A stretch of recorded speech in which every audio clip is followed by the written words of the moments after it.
Seven, six, five, four, three, two, one.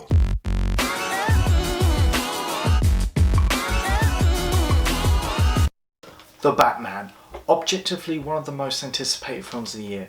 For me, it's not. I'm still looking forward to this film, but I just think there's just too much Batman going on right now. There's so many Batman films. There's like at least 40. The Dark Knight is considered to be a masterpiece.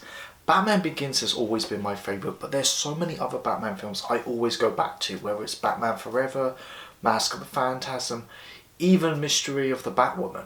Now, I really like The Batman, and this is the discussion for top 5 Batman films now, but I wouldn't say, like most people say, it's the best Batman film, or the close second to the Dark Knight trilogy.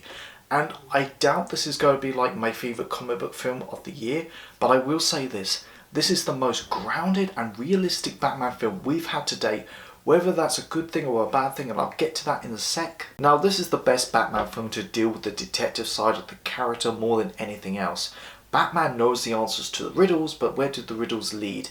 And the best way to describe this film, this is basically Batman Year 2. He's still very new to this, and he's still learning, and they make him as human as possible. And there's this one scene I love, that he's running away from the police, and he gets to the cliff, but he's too scared to jump.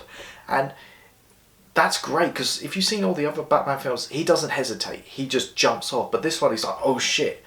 And he doesn't use a cape to glide, he actually uses a wingsuit, which was great. And as you can see, he's still very new to it and doesn't really work out. He crash lands, which is great. And I love the fact that he doesn't wear his suit all the time, because it's so impractical and can cause unnecessary distractions. Robert Pattinson as Batman is just great, but as Bruce Wayne, he is just terrific.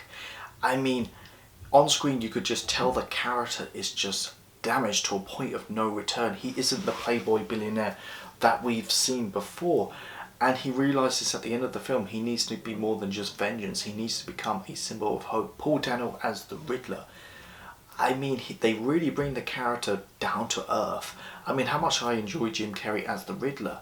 In this, he is a Zodiac killer. He toys with the police, and this is someone I can imagine real life. And the rest of the cast is just great, whether it's Jeffrey Wright as Jim Gordon, and I think I'll say this, I think he's the best Jim Gordon, and I put him over Gary Oldman. I'm sorry, Zoe Kravitz as Catwoman, I thought she was great. I thought she was the best Catwoman we've seen on screen yet.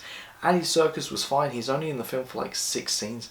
Colin Farrell as the Penguin is just great. He's not in the film as much as you think, but I like the fact that they call him the Penguin, but he doesn't have like a fetish. And I will say this has the best version of Gotham City, and I'm not saying the other films had the bad versions, but if you look at it, Tim Burton's films look great, but they just look like an expensive film set. The Schumacher films, they made it look bright, colourful, and just fun. And the Nolan films are the closest thing we've had to a realistic city, but when you think about it, it really looks like New York. But with this, I just think simply they brought the pages to life. I mean, it's a dirty, worn out city, and you could just tell, just watching the people, that society is just corrupted. I just love that. The film has a couple of issues. Yes, I do think it's too long, but I can't really argue that much because it really needs that time to really tell its story.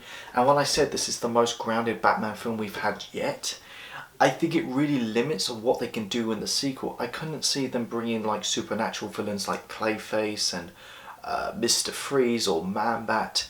And I really hope they don't bring the Joker. I'm just sick of that character right now. But I'm watching this and I thought, oh my god, they can really bring the Court of Owls to this universe. Overall, The Batman isn't the best Batman film, but I think it's the perfect adaptation of the comics. They made it really grounded and realistic. So I gotta give it an 8.2 out of 10. The reason why I'm not going to give it any higher is because there's other Batman films with half the running time to this that you can still get the same satisfaction from. Thank you so much for watching this video, guys. Go like, share and subscribe. Let me know, what did you think of The Batman? Go check out my Facebook, my Twitter and my Instagram page. You guys are awesome.